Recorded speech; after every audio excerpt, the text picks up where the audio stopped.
So we're, you know, I mean, this is a method that they've used for a long time, and they butt fuse it together. You've got the joints have to be butt fused together as compared to a rubber gasket joint. And then, so they're just showing you a pulling head right here.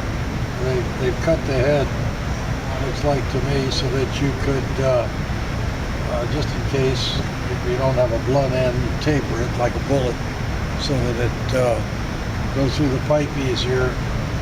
Of course, then you're going to grout it. It looks to me like you're talking about if you pull. It's really simple. You know, you just put the pipe together at one end and pull it all the way through. And then you're going to pressure grout it. But you have to watch your grouting pressures because you don't want to collapse the pipe. So that's one thing you have to watch out. It's that simple. Okay? So that's really all they're doing to it here. But you can collapse flexible conduit as compared to rigid conduit.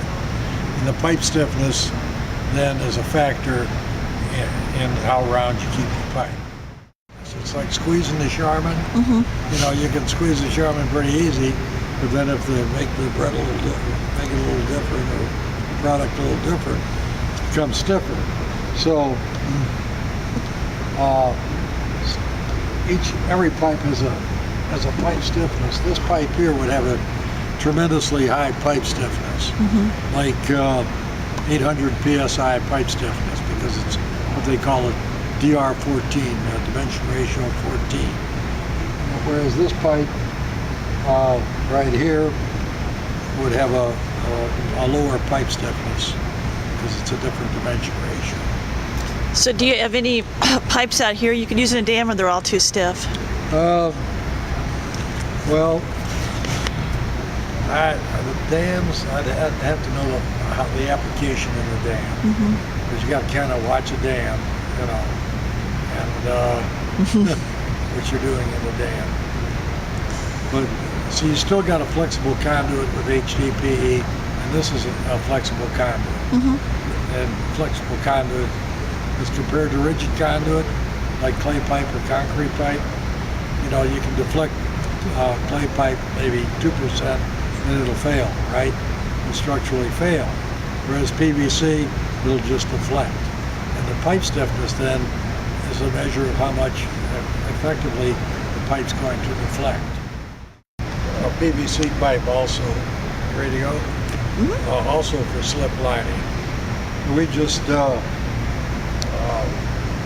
we have a bigger OD because of the bell. So you have a little advantage if you don't have the bell.